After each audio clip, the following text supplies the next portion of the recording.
Magandang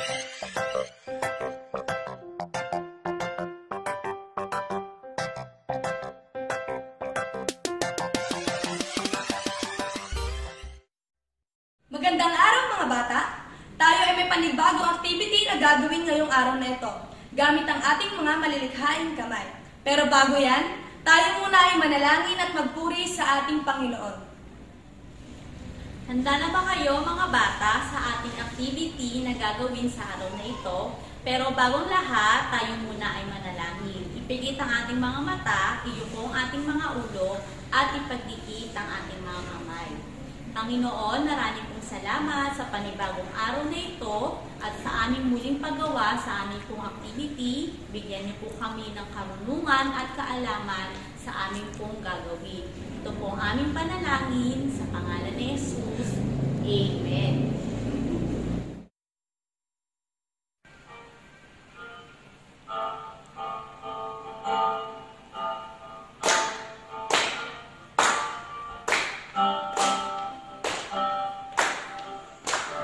Mahal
Noong nakaraang linggo ay nakilala natin si Zakeo, ang maniningil ng buwis, at nalaman natin kung paanong pinatawad at binago ng ating Panginoong Hesus ang kanyang buhay.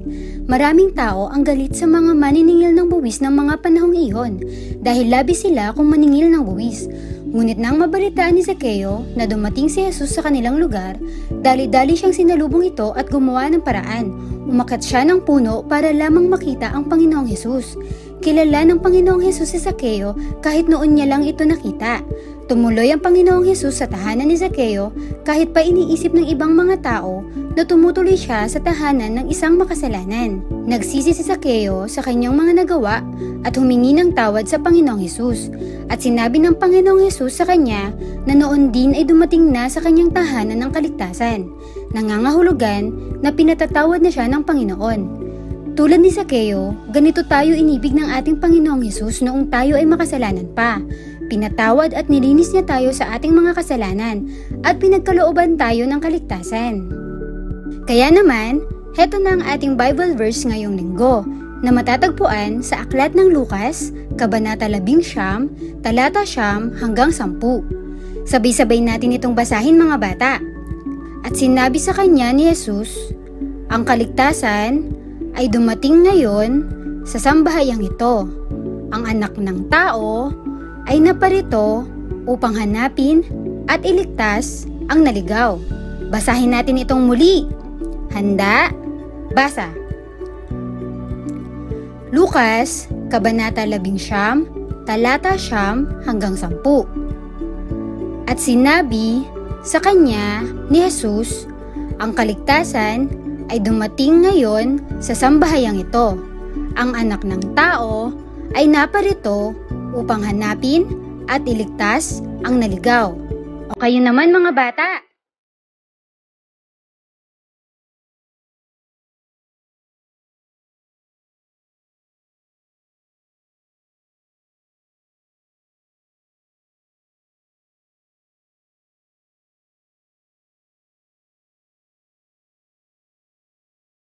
Mahusay! Minsan pa ay basahin natin ito ng sabay-sabay mga bata. Handa? Basa. Lukas, Kabanata 11, Talata 9 hanggang 10. At sinabi sa kanya ni Jesus, ang kaligtasan ay dumating ngayon sa sambahayang ito. Ang anak ng tao ay naparito upang hanapin at iligtas ang naligaw. Yay! Napakahusay mga bata! Mapagpalang araw mga bata. Tayo'y mag-arts na. Ang mga gagamitin natin ay dalawang malinis na papel, kulay berdeng papel, lapis, crayola, yarn, scotch tape, pandikit at gunting. Tara, simulan na natin. Kumuha ng isang malinis na papel at lapis. Ating bakatin ang ating kaliwang kamay sa malinis na papel na magsisilbi ng katawan ng puno.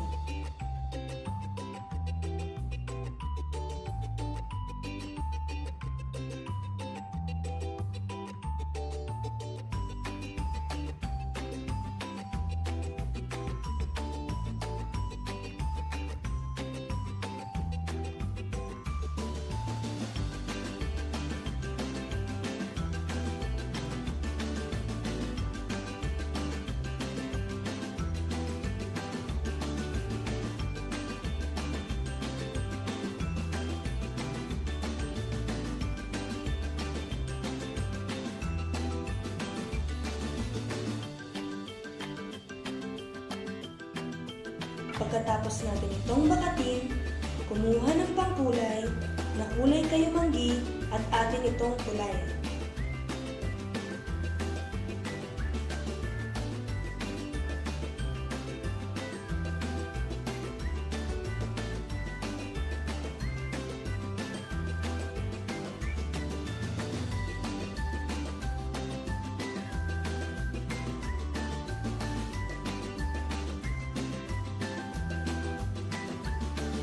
Pagkatapos natin itong kulayan, atin itong itabi. Kunin ng kulay berdeng papel at tayo gumuhit ng hugis ulap na magsisilbing mga dahon sa ating puno.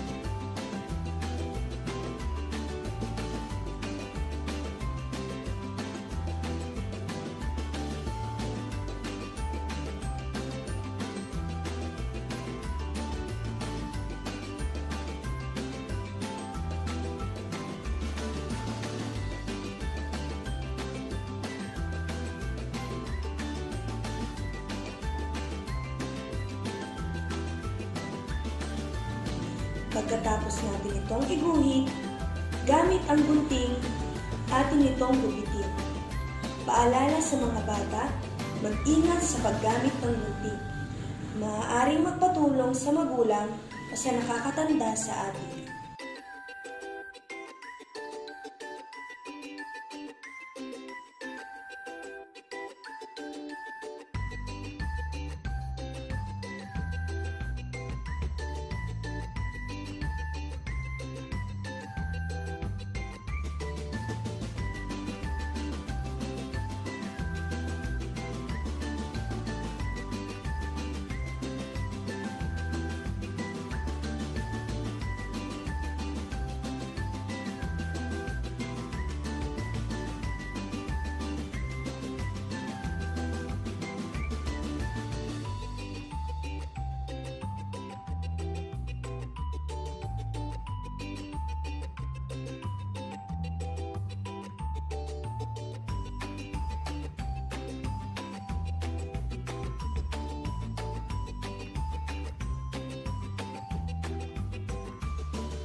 Pagkatapos natin itong gupitin, kunin natin ang itinabing katawan ng puno, gamit ang pandikit, ating idikit ang mga ginupit na dahon, muli natin itong itabi.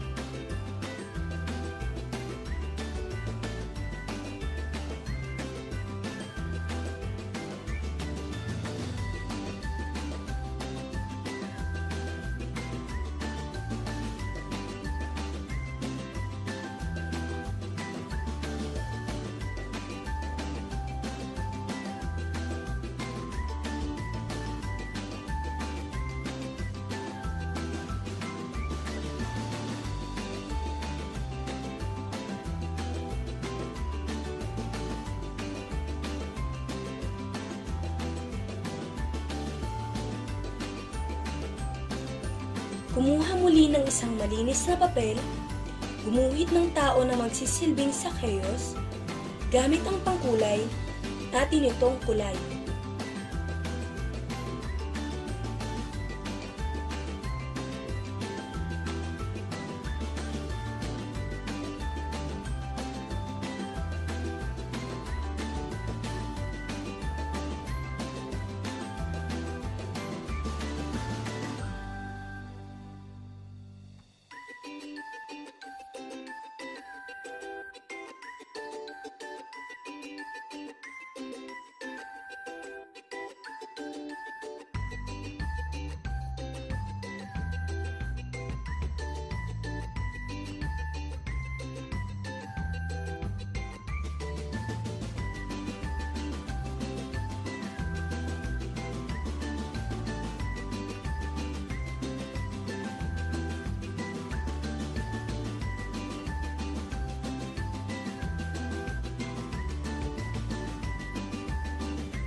Pagkatapos natin itong kulayan, kunin muli ang gunting at atin itong gupitin.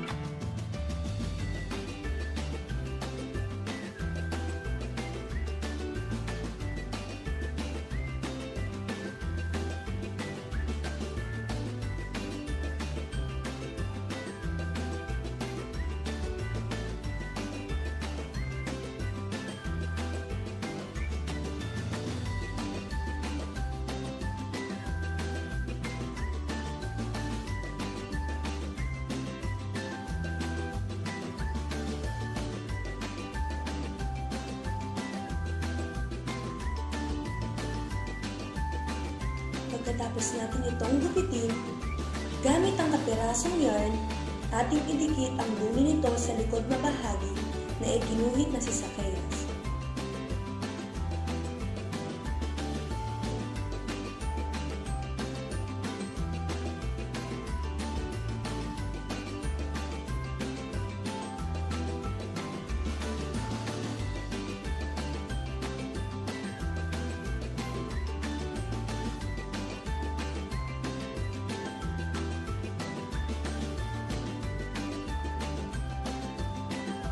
Pagkatapos, kunin ang itinabing puno, ating butasan ng maliit sa bandang hindalaki ng ating magsisilbing sanga, at ating ipasok ang kabilang dulo ng yarn sa ginawang butas.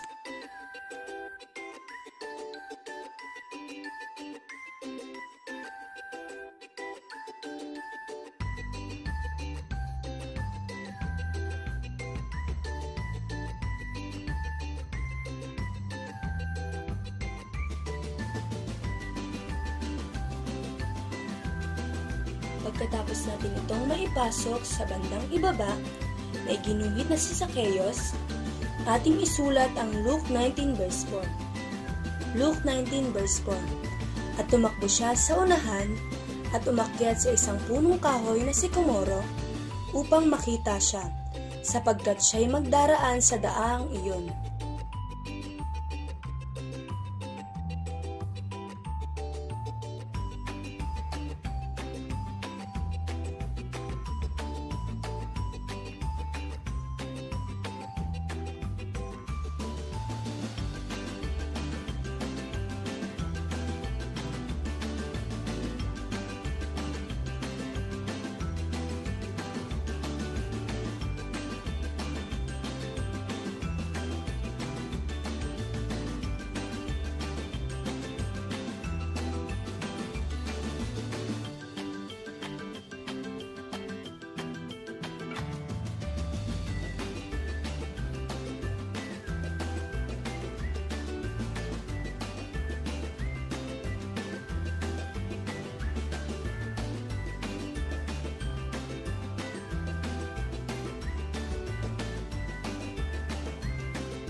Tcharan!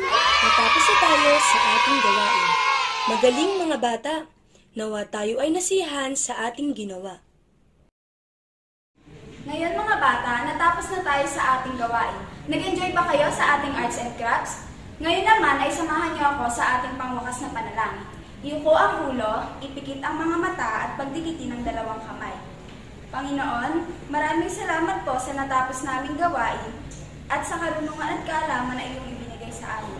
Patuloy niyo po kaming gabayan sa araw-araw sa pangalan ni Jesus. Amen.